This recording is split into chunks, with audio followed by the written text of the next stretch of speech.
Good morning, and welcome to this latest installment of Fraternal Order of whatever we are, sequestered mystics, I guess. I'm playing with my Son of Chicken Kabbalah tetrahedron, but it reminds me that we are on chapter 18, part 3. It's the exorcism one. Hope everybody's cozy.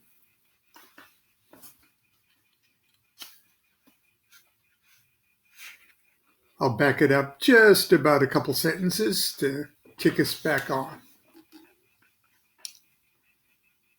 Sharon was now thrashing from side to side, sobbing uncontrollably. I was certain she was faking. She'd seen too many movies, I thought. I was embarrassed for her, embarrassed for us all. The noise and commotion were too much for Nathan. He stopped reciting the conjuration and simply shouted at Sharon, "Is the spirit in the triangle?"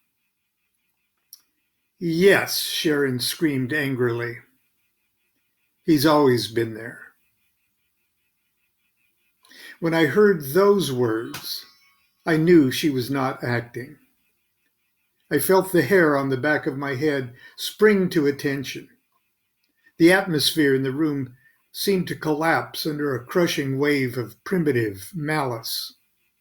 I was petrified. Sharon dropped her hands forward, spilling hot wax down the front of her robe and onto the carpet. I stepped forward and lifted her hands back in position.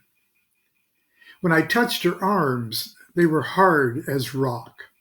Her wrists and hands were swollen to such a degree that her fattened fingers could barely close around the candlesticks.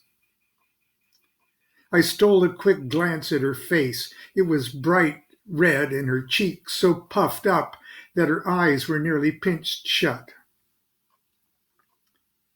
With the tip of his wand, Nathan poked me back to my station and commenced to address the spirit. Even in this chaotic environment, he calmly welcomed Garcon and praised him for all of his years of service to Sharon when she was a little girl. He then explained that Sharon was now grown up and that his actions were hurting her. Excuse me for a second, I'm going to clear my throat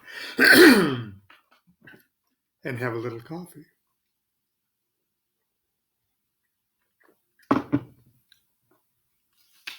Sharon stopped crying and began to let out an extended monotone howl of the word "no." She held the note until her breath was exhausted.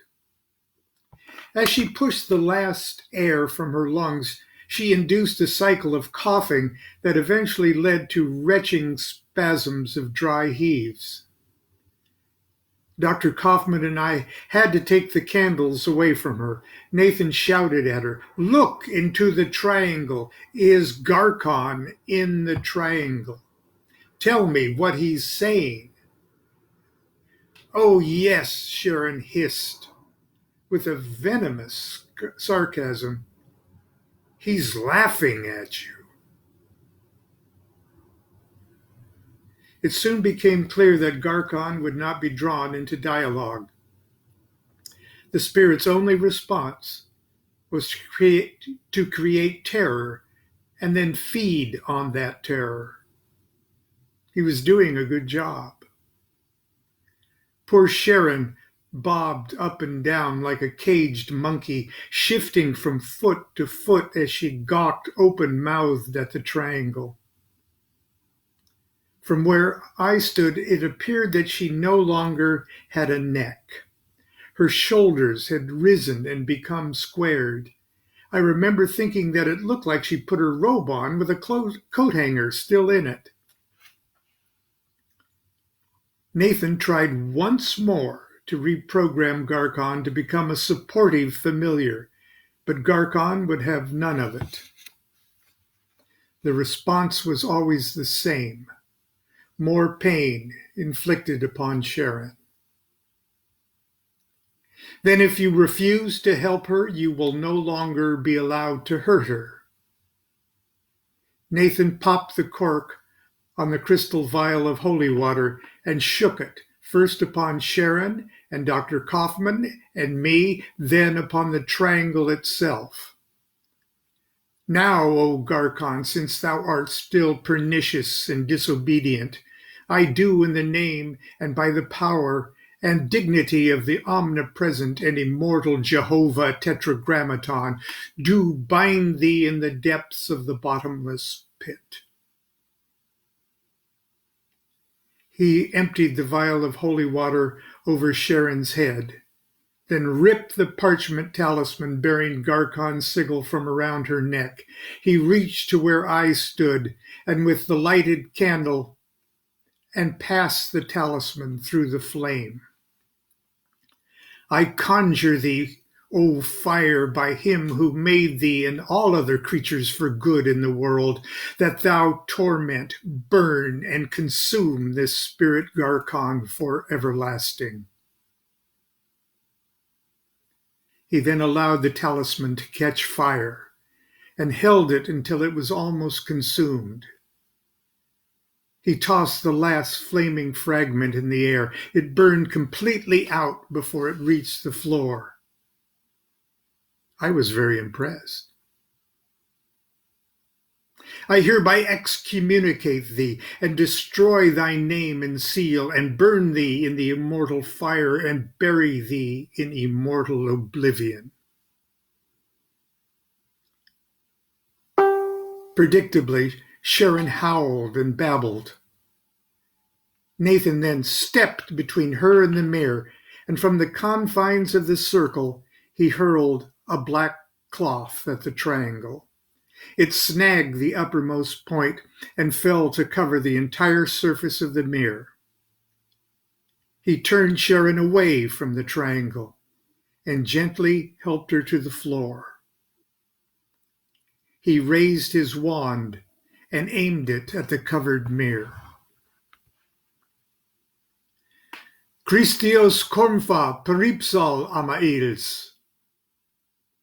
Let the company of heaven curse thee. Christios roar, grey, tafglo, aoive amails. Let the sun, moon, and all the stars curse thee. Christios luciftias, o tafglo pir peripsal amails, pujo, ialparj, dies apila, od pujo mir ad fadl. Let the light and all the holy ones of heaven curse thee, unto the burning flame that liveth forever, and unto torment unspeakable. Nathan sat down beside Sharon and put his arms around her. We all remained silent for what seemed like a long time. He then helped her to her feet and showed her the mirror. That's it, he said cheerfully. All gone. You'll never be this embarrassed again. Thank you for not throwing up on my robe. Sharon laughed and hugged him. We all laughed and hugged. Your Grace, will you do the honors? Nathan really enjoyed his role as exorcist. He had done a fantastic job. I was so proud of him, so proud of us all. I quickly performed the banishing rituals of the pentagram and hexagram, after which Nathan closed the temple. The entire ceremony took a little less than an hour. We were all in high spirits.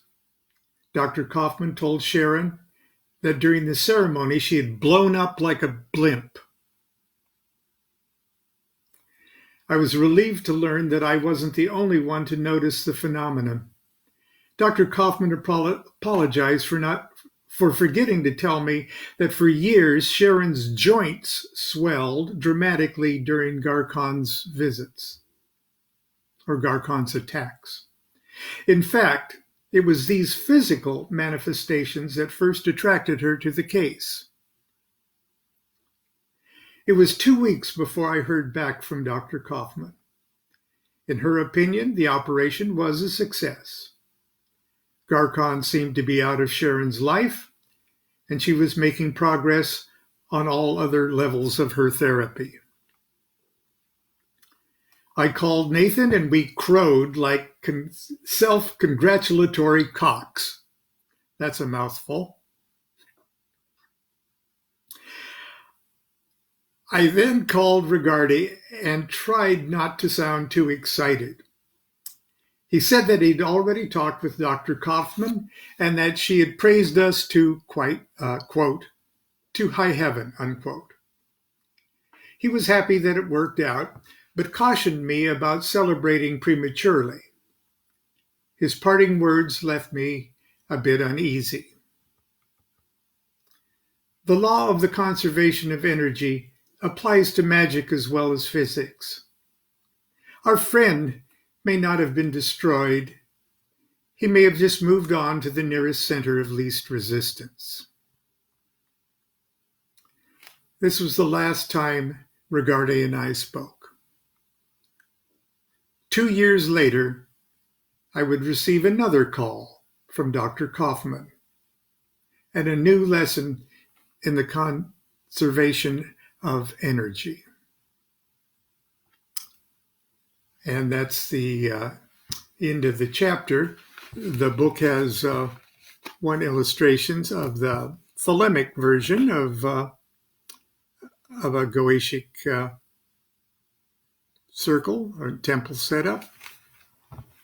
Please stay tuned tomorrow because there's a postscript to this chapter. I hope you all have a safe and as pleasant as possible day. And thanks so much for getting together with me every morning. I really appreciate it. Be good to yourself. Be good to each other. Do what thou wilt shall be the whole of the law. Love is the law. Love under will.